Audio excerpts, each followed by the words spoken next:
In this lesson, we're gonna create this top tabs. If you have a look at this top tabs, you're gonna say, this is easy to build. We're gonna just add a text and another text and a container and a second container for this tab. But no, this tab must be dynamic, not static. I mean, when I press here, this brown view must be here, and this text must be black and not bold.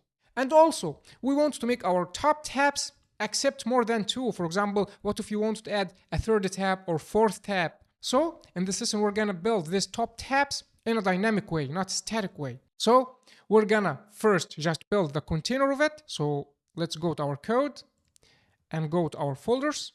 Inside components, let's create a new component called top tabs.tsx. And we're gonna create a functional component using the snippet rnfes. And we're gonna just render this top tabs to see what are we gonna do inside our code. First, let's start with a container. We got here a container with this background color and border radius 12. So we're gonna go here and add style equals to styles.container, and here container. The background color is gonna be this hex color, and the border radius is gonna be scale of 12, like this. Then we're gonna build this tab here, this second container of the tab, of active tab. So we're gonna just render it, but we want to render it in dynamic way. So let's first initialize our tabs array. So const tabs array equals to live and recorded, like this. And also let's define some colors. For example, the active color and inactive color. So if you see here, the active color is this color. So let's copy it and initialize it here. So const active bg. This is a shortcut for active background. Okay. And also let's copy the color of active text. It's white. FFF, it's white. So we're gonna also const active text equals to white, active, and inactive text is gonna be this color.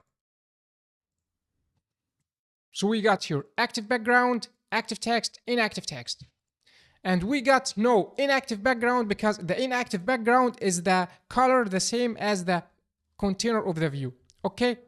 Now let's try to render those two tabs. So we're gonna use map method of JavaScript. Map method is JavaScript method, allow us to map our array. So we're gonna just tabs array dot map, and we're gonna pass tab name, and we're gonna just map it and return it in touchable opacity. Why touchable opacity? Because those are buttons. When you press here, this tab must be active. Okay. And we're gonna give this touchable opacity. This is style. So style equals to styles dot tab button. And let's define this tab button style. So here down at the down here, the top button is gonna be, we're not gonna add the background color. We're gonna just add the border and the height and the width.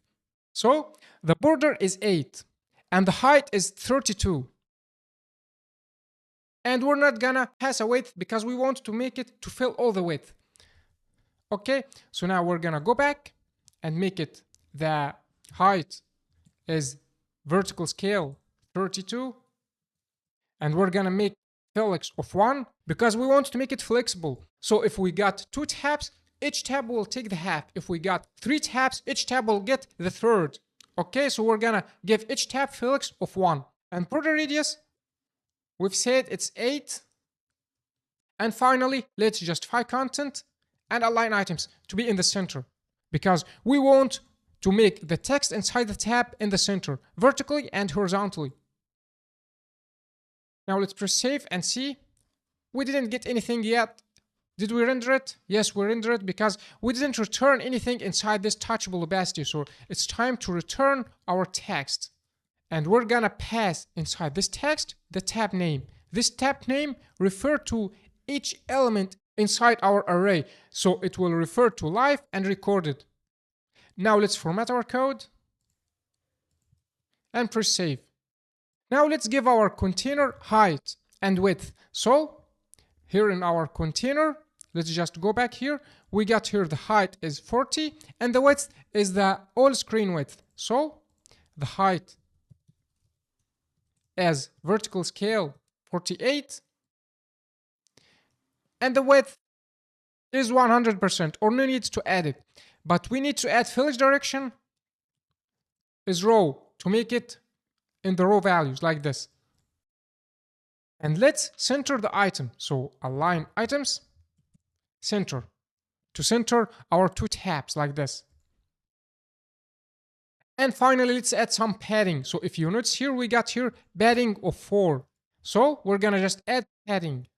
Padding is a scale of 4, like this. Now we got here two tabs, and it's time to style our tab button. So we're gonna add a use state hook.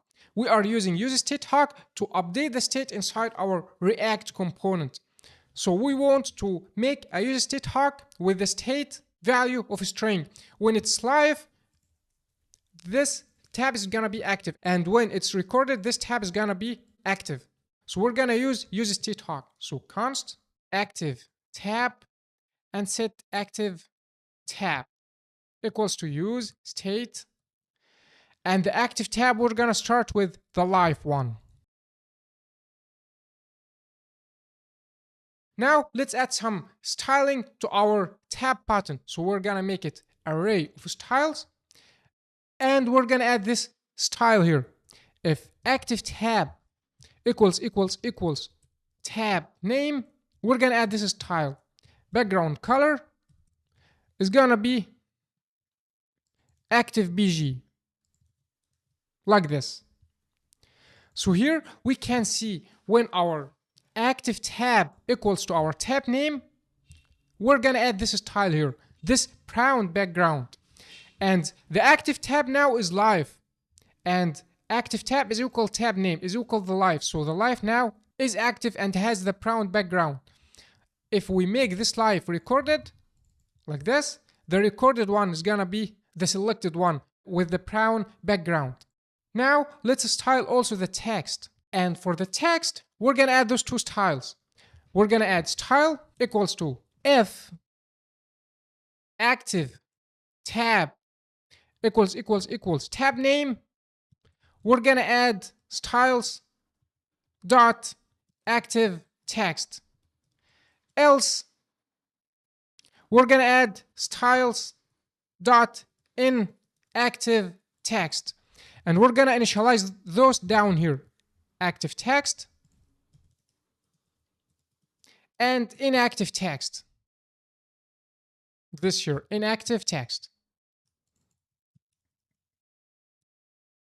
For the active text, the color is white and the font size is 14 and it's semi-bold.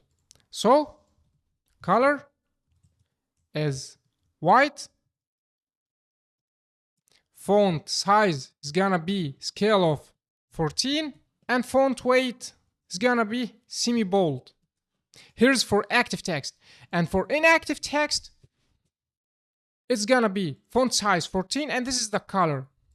So inactive text font size is gonna be scale of 14, and the color, we forgot that we initialize those colors at the top here, active text and inactive text. So here the color is gonna be inactive text, and here instead of this white, we're gonna just add the active text. It's still the white, but we just store it in a constant like this. Now our last step to do is when I press here, I want to change the state. If you have a look at this use state hook, this is the hook to update the state. When it's recorded, the recorded is selected. When I make it live, the live is selected. If I put anything else, no one is selected. So how to set this recorded or live in the code, not manually when I type this. No, I want the user interact with this button. When he press here, the recorded become active. How to do this? That's pretty simple. We're gonna just, in this touchable opacity, we're gonna just make onPress handler. So we're gonna add onPress And what are we gonna do? We're gonna just set active state, set this active tab here to the tab name. As simple as this. Now see, look, when you press here, you get this as an active, and when you press here, you get this as an active. And also you can add 3 or 4 tabs. For example, let's add a new tab, for example, videos. Look, it's become with 3 tabs. You can make it 4. Look, we got your 4th tabs. But let's just return it to make it 2 tabs. And let's press on the live, because the one was selected was the 4th tab, okay, in the state here. Let's just format our code, format document, and let's just refactor this part here. This is a duplicated code, and duplicated code is not a good practice. So let's just copy this condition here and make it here. For example, let's, instead of typing it like this, we're gonna just create a constant. Let's name it is active, and we're gonna store inside it this part here. Active tab equals to tab name. So let's replace this with this constant and replace this also with this constant and format our document again. Now we got here our 2 tabs. If you are worried with this use state hook, don't worry, we're gonna use it more and more and a lot in this course. So don't worry about this use state hook. It's basic React, but don't worry, we're gonna use it a lot in this course and you're gonna master it by the end of the course.